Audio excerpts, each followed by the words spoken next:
이야기입니다.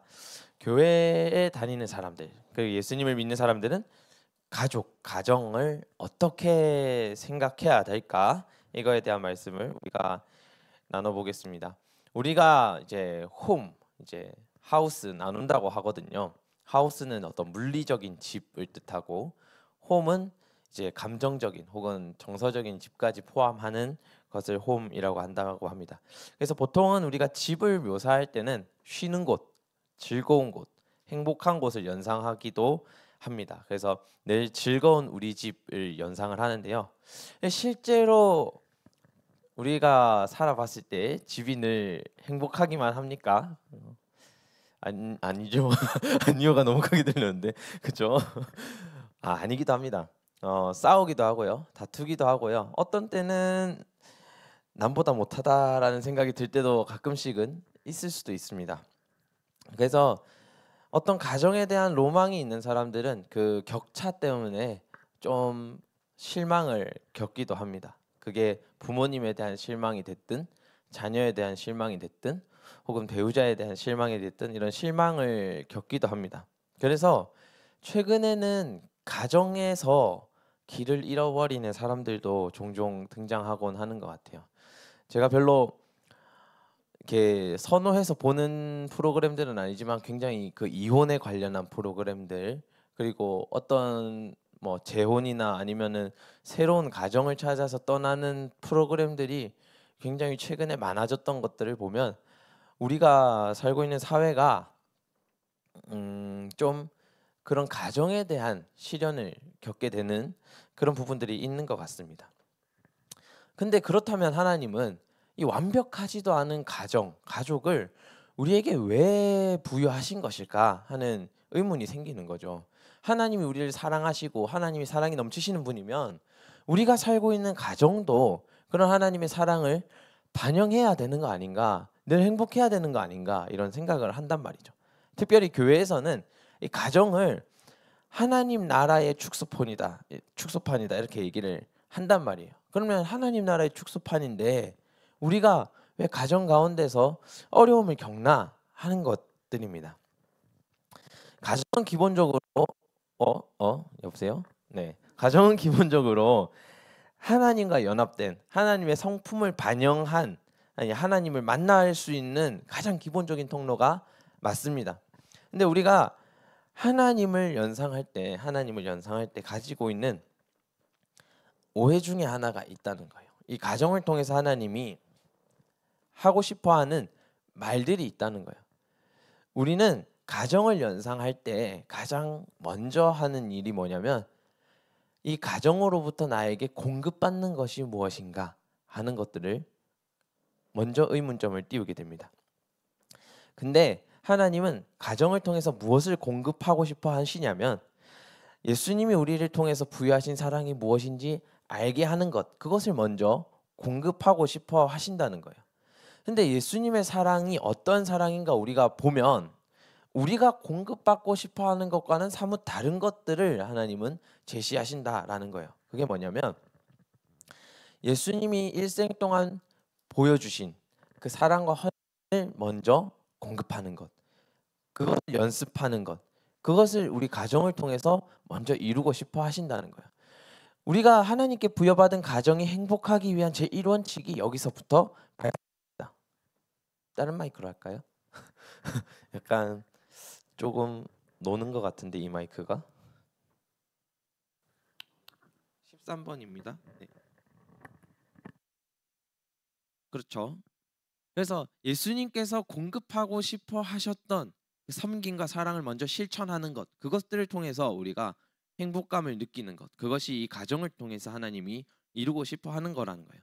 그 근거가 무엇이냐면, 오늘 남편과 아내들에게 이렇게 예수님은 명령하고 계십니다. 남편들아, 아내 사랑하기를 그리스도께서 교회를 사랑하시고 그 교회를 위하여 자신을 주심같이 하라. 남편과 아내들에게 먼저 요구하는 것, 그것은 서로 섬기는 거예요. 남편과 아내가 서로 섬김을 행하는 거예요. 남편 너는 무엇을 공급해 줘라, 아내 너는 무엇을 공급해 줘라가 아니고, 서로가 서로의 종이 되어 섬겨주는 것, 그것이 제일 먼저 가정에서 일어나야 하는 것이라는 거예요. 그러면 부모와 자녀들은 어떻게 해야 되느냐? 사람이 부모를 떠나 그의 아내와 합하여 둘이 한 육체가 될지니 이 비밀이 크도다. 나는 그리스도와 교회에 대해서 이렇게 말한다. 이렇게 얘기를 하지 않습니까? 먼저 우리가 교회가 되어 가야 하는 거예요. 자녀들과 부모가 먼저 교회가 되어 가야 되는 거예요. 그리고 그 자녀들이 그 부모로부터 본을 받아서 다시 나와서 똑같은 교회로서의 가정을 품어내는 것. 그것이 부모와 자녀의 의무라는 겁니다. 그래서 자녀가 장성하기까지 부모는 믿음으로 양육해야 할 의무가 생기는 것이고, 그 양육을 받는 자녀들은 부모에게 순종해야 되는 의무가 생기는 거예요. 이 에베소서의 말씀을 25절에서 32절까지 쭉 보면은 정말 독특한 표현이 나오는데, 그게 뭐냐면 서로 사랑하라라는 것과 서로 상호 복종하라는 거예요. 부모와 자녀가, 남편과 아내가, 또 형제가 서로가 서로에게 먼저 복종해 주라, 섬겨 주라라는 표현이 등장을 합니다. 그래서 기본적으로 하나님의 가정의 전제는 뭐냐면 능동적인 섬김에서 나오는 거예요. 내가 공급받는 것을 생각하는 것이 아니라 능동적으로 섬기는 것. 근데 여러분, 이게 여러분들이 생각하는 사랑과 전제가 별로 다르지 않습니다. 여러분들이 생각했을 때 사랑은 조건이 없어야 되는 거잖아요. 그죠? 기브 앤 테이크의 관계가 아니라 내 마음에서 우러나서 저 사람을 좋아하고 소중히 여기기 때문에 아껴주는 마음이 우러나오는 것을 여러분들이 원하는 거잖아요. 하나님은 그것을 상대에게 바라는 것이 아니라 내가 먼저 하라는 겁니다. 가족에 있는 사람들이, 가족 구성원들이 내가 먼저 내가 원하는 사랑을 누군가에게 주라는 겁니다. 그것들을 통해서 가정의 변화를 가지고 오라는 겁니다. 이때 당시에 서로 사랑과 상호 복종이 굉장히 독특한 주제였던 이유가 뭐냐면, 로마 시대에는 파트로스라고 하는 제도가 있었어요. 그게 뭐냐면, 파트로스가 번역하면 우리로 말하면 아버지, 그냥 아버지라는 뜻이에요. 근데 이 가부장이, 가정의 가장이 어떻게 보면 가족들의 생사 여탈권, 즉 생명권을 가지고 있을 만큼의 권력을 가지고 있는 사람이었어요. 그러니까 아버지가 이미 자기 마음대로 가정을 이끌고 갈 수 있어. 근데 이 아버지가 자녀들을 위해서, 또 내 아내를 위해서, 내 가족을 위해서 먼저 자기 권리를 내어놓아야 하는 상황이 된 거예요. 사실은 내가 먼저 섬겨주라라고 하는 표현이 지금 우리들한테도 상당히 어려운 일이잖아요. 그죠? 이미 우리들도 내가 받고 싶은 게 이미 전제돼 있어. 내가 부모로부터 받고 싶은 게 이미 있고, 내가 형제로부터 이미 받고 싶은 사랑이 있고, 내가 이미 이 가족들로부터 체험받고 싶어하는 부분들이 있단 말이에요. 근데 가족이 행복해지고 서로 사랑을 하기 위한 가장 대전제가 뭐냐면 그 자기 권리를 내어놓는 거예요. 근데 로마 시대에는 이미 다른 가족 구성원에게 자기 권리가 없었거든. 근데 이걸 먼저 주장한다고 하는 건 굉장히 어려운 일이었다는 거예요. 근데 이 가정이 행복하고 하나님의 사랑을 경험할 수 있는 유일한 길이 뭐였냐면 자기가 자기 이익을 내려놓는, 내가 내 가족을 위해서 내가 공급받고 싶어하는 것들을 잠깐 내려놓는 거예요. 그리고 내 가족이 무엇을 원하는가를 먼저 섬겨주는 것들을 통해서 서로가 이익에 의한 관계가 아니라 진짜 우리 안에 있는 사랑에 의한 관계로 변화되어 가는 것들을 이야기하시는 거예요. 그래서 가정에서 우리는 하나님의 사랑을 경험할 수 있습니다. 경험해야 합니다. 그리고 그 경험하기 위한 가장 중요한 전제가 내가 공급받는 것을 하나님께 맡겨드리는 거예요. 내가 하나님의 자녀로서 누릴 수 있는 당연한 권리를 챙기고 내가 이 가정으로부터 원하는 나의 이익을 넘겨주는 것, 그것에서부터 우리가 가족의 행복이 출발한다는 거예요. 그래서 가정은 하나님 나라의 기쁨과 완전한 관계를 맛볼 수 있는 유일한 수단인데, 그 관계가 서로 사랑하는 것에서 시작한다는 거예요. 내 사랑을 다른 사람에게 이유 없이 전달하는 과정, 그리고 내가 부모에게, 형제에게, 나의 자녀에게 서로 복종하겠다라고 결단하는 과정에서 우리가 하나님 나라를 이미 맛본다는 거예요. 가정은 하나님 나라의 축소판이라고 했습니다. 천국을 맛보는 맛보기라고 이야기를 했어요. 하나님께서 우리에게 먼저 그 모델을 제시했다라는 거예요. 천국을 거꾸로 얘기하면 천국을 통해서 우리가 이 땅에서 가정에서 살아갈 때 어떻게 살아가면 좋을까에 대한 맛보기를 이미 제시하셨다는 거예요. 그게 뭐냐면 예수님이 자기 권리를 포기하고 내려오신 거예요. 예수님도 우리를 통해서 찬양받기 원하시고 영광받기 원하시고 그 자리를 지키기 원하셨을 거예요. 근데 안 되는 것들을 본 거죠. 사람의 한계를 본 거예요. 근데 그 한계를 메워주고자 하신 거예요. 왜 대가 없이 내려오신 거예요. 자기 자리를 버리고 내려오신 거예요. 그 우리와 함께 살아가신 거예요. 우리와 함께 가난을 경험하고 우리와 함께 고품을 경험하고 우리와 함께 부족함을 경험한 거예요. 그리고 그 부족함과 가난과 고난을 이기는 법을 같이 배워가신 거예요. 가정은 이런 내려놓음이 필요하다는 거예요. 부모가 자녀를 위해서 또 자녀가 부모를 위해서 내 형제를 위해서 내가 지금 쥐고 있어야 할 것 같은 것들, 내가 지금 포기하면 안 될 것 같은 것들을 내려놓는 과정들이 필요하다는 거예요. 근데 이제 사실은 이게 가장 이상적이고 가장 이상론에 가까운 이야기입니다. 근데 모든 가정이 그럴 수 있다고 하면 너무 좋겠지만 그럴 수 없는 가정이 있어요. 아까 말했잖아요. 가정은 상호 복종, 결국 상호 사랑하는 것들로 이루어진다. 근데 나의 사랑은 하나님과 같지 않아. 완전하지 않아. 그래서 내가 주는 사랑이 그 사람에게 리턴으로 돌아오지 않을 가능성이 있어요. 내가 부어주면 나는 고갈됨을 경험할 가능성도 있다는 거예요. 그리고 내가 이 하나님이 부여하신 사랑을 온전히 고갈하게 되면은 하나님이 창조한 본연의 목적을 잃어버린 가정으로 다시 되돌아가는 경험도 한다는 거예요. 그때 우리가 생각해야 되는 것이 무엇이냐면 우리의 가족이라고 하는 것이 어떻게 형성되는가 하는 겁니다. 예수님이 사역하는 가운데에 어머니와 형제들이 찾아온 경우가 있었습니다. 그때 내가 내 형제를 보러 왔다라고 하는, 내가 내 자녀를 보러 왔다라고 하는 그 어머니와 형제들을 향해서 내 가족은 여기 이곳에서 하나님의 말씀을 같이 공유하고 같이 그 사역의 자리에 남아 있는 이들이다라고 예수님이 단호하게 선을 긋습니다. 우리에게 행복하지 않은 집도 분명히 있습니다. 분명히 있습니다. 그래서 전도사님이 앞에 달았던 대전제가 뭐냐면 세상은 홈과 하우스로 나뉜다는 거예요. 내가 마음과 정서를 내맡길 수 있는 집과 그냥 건물로서의 집이 있다는 거예요. 그렇다면 우리가 새로운 가정을 꾸릴 수 있는 힘들이 있다라는 거예요. 내가 지금 사랑을 주어도 회복되지 않는 가정이 있어. 그렇다면 우리는 그 가정의 변화를 위해서 기도해야 되겠지만 동시에 내가 공급받을 수 있는 새로운 가정을 만들 힘도 우리에게 있다라는 것을 기억해야 된다는 거예요. 전도사님이 대학을 올라갔을 때 전도사님은 가정에 대한 기대가 하나가 딱 있었어요. 뭐냐면 내가 처음 적응하는 곳으로 가니까 우리 가족들이 좀 버팀목이 됐으면 좋겠다 이런 생각이 있었단 말이죠.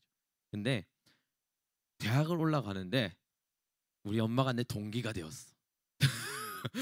무슨 말이냐면 전도사님이 이제 신학대학을 가는데 하나님이 공교롭게 동시간대에 우리 어머니에게도 동일한 사역의 부름을 주셔서 나와 동기가 되게 하시고 서로에게 버팀목이 되는 것이 아니라 서로에게 칼을 쥐게 하는 아주 나쁜 방향을 선택을 하셨단 말이에요. 나는 우리 가정으로부터 공급을 받고 싶었어. 그때 당시에 새로운 환경에 적응해야 되고 내가 원치 않는 비전을 새롭게 만들어 가야 되고 공급을 바랬는데 하나님은 다른 생각을 하셨던 거죠. 서로 어머니도 아마 아들로부터 공급을 받고 싶었을 거야. 늦은 나이에 이제 공부를 시작하시면서. 근데 서로에게 공급을 바라니까 이게 서로의 관계가 깨지더라는 거예요. 그러니까 하나님이 택하신 방법은 무엇이냐면 어머니는 어머니대로 나는 나대로 학교에 나가서 새로운 공동체를 이루게 하는 거예요. 근데 가정으로부터 공급받지 못했던 어떤 인정과 도움과 사랑을 이 공동체들로부터 공급받게 하고 그러다 보니까 어떤 우리 가족으로만 채워지는 게 아니라 더 넓은 범위로 나를 채워가는 방법들을 알게 하시더라는 거예요. 예, 어떻게 보면 그때 만났던 공동체의 친구들은 지금도 가족같이 지내요. 지금도 가족같이 지내고 뭐 서로 가끔씩 다투고 욕하고 이러기도 하지만 에이 야 이 짐짝 같은 놈아 이렇게 하긴 하지만 진짜 힘들 때가 되면은 뭉쳐지는 것들을 경험하게 된단 말이에요.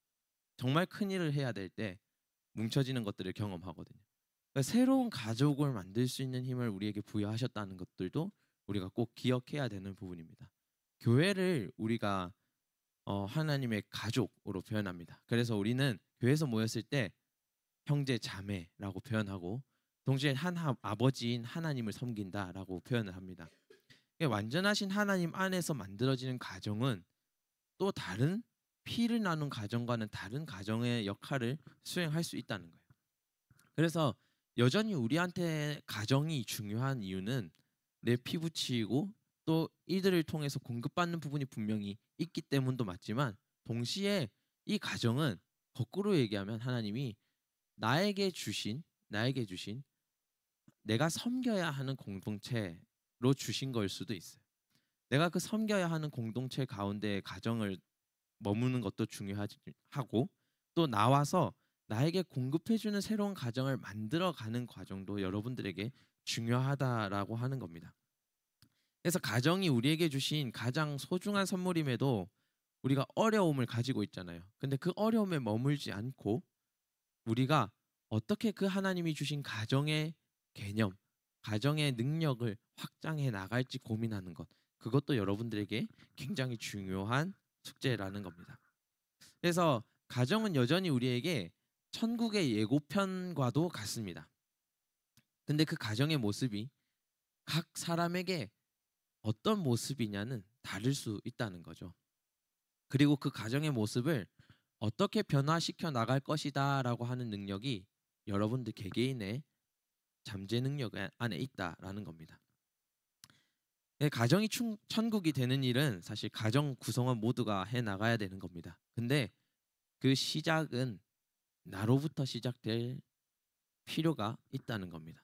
가정에 대한 설계도를 여러분들도 가지고 있을 거예요. 어떤 친구는 그 좋은 가정을 가지는 것이 평생의 숙제다라고 생각하는 친구들도 있을 겁니다. 근데 그 가정에 대한 설계도는 여러분들 마음 안에 있고 그걸 하나님과 공유하고 하나님이 주신 능력과 잠재력 안에서 그것들을 잘 이어나갈 능력이 여러분들에게 분명히 있다라고 하는 점 꼭 기억하시고 기도하셨으면 좋겠습니다.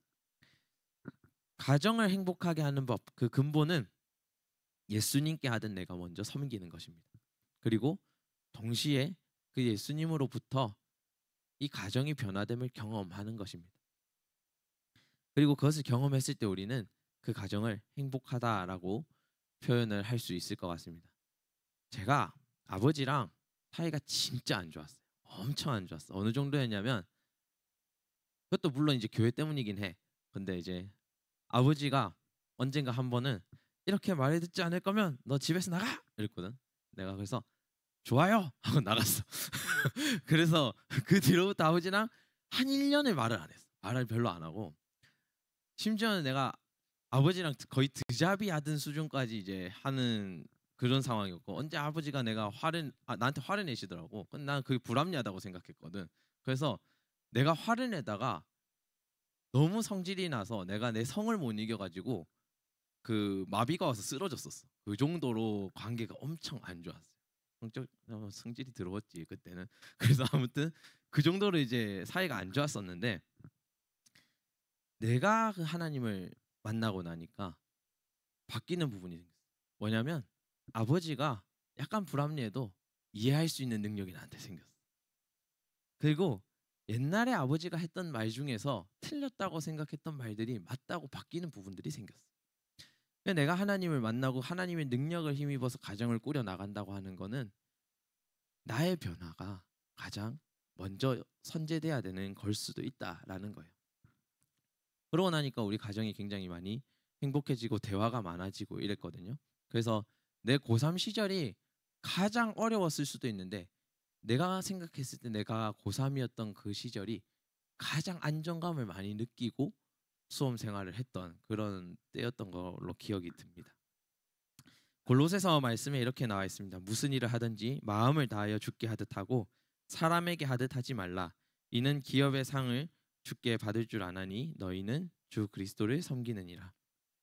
우리가 하나님을 위해서는 최고의 것을 드리려고 하잖아요. 그죠? 최고의 시간을 드리려고 한단 말이에요.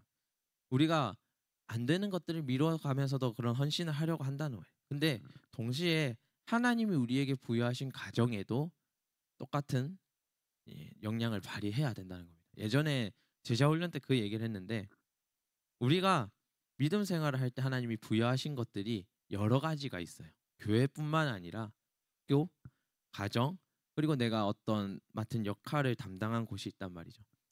우리가 물론 교회 중심, 말씀 중심으로 살아가야 된다고 하지만 해야 된다고 하지만 동시에 우리는 우리에게 부여하신 가정과 우리의 역할에도 동일한 역량을 발휘해야 합니다. 그래서 우리가 이 세 가지의 역할, 세상 가운데에서의 역할, 나의 가정에서의 역할, 이 교회에서의 역할을 잘 조율하는 능력을 기르는 게 여러분들의 신앙을 키워 나가는 과정의 가장 중요한 부분이다라고 얘기할 수 있겠습니다. 그래서 여러분의 가정이 천국이 되도록 여러분들이 스스로의 역량을 갖고 나가는 것이 굉장히 중요하다라는 겁니다.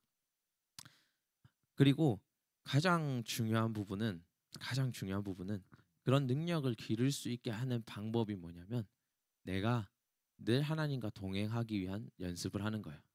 내가 늘 옳은 판단을 할 수 있게끔 기도를 열어놓는 거예요. 기도의 문을 열어놓는 거예요. 그래서 내가 불합리한 판단을 하지 아니하도록 늘 하나님께서 경계해 주시고 또 하나님께서 내가 모르는 길을 걸어갈 때 인도해 주시기를 구하는 능력이 여러분들에게 필요하다는 겁니다. 그러면은 성령 하나님께서 여러분들 분명히 끌어간다라는 겁니다. 오늘 결단 찬양을 하면서 예배를 마칠 텐데요. 오늘 결단 찬양은 성령이 오셨네라는 곡입니다. 하나님이 우리를 자녀로 거둬주시고 이 세상을 살아가게 하시는데 때로는 이제 어려움들이 있습니다. 분명히 내가 해결할 수 없는 가정의 문제들도 분명히 있습니다.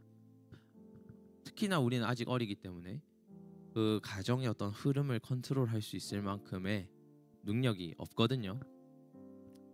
그때마다 여러분들을 도우실 수 있는 분을 꼭 찾으시길 바랍니다. 그런 마음을 담아서 우리 결단 찬양하면서 나아가겠습니다.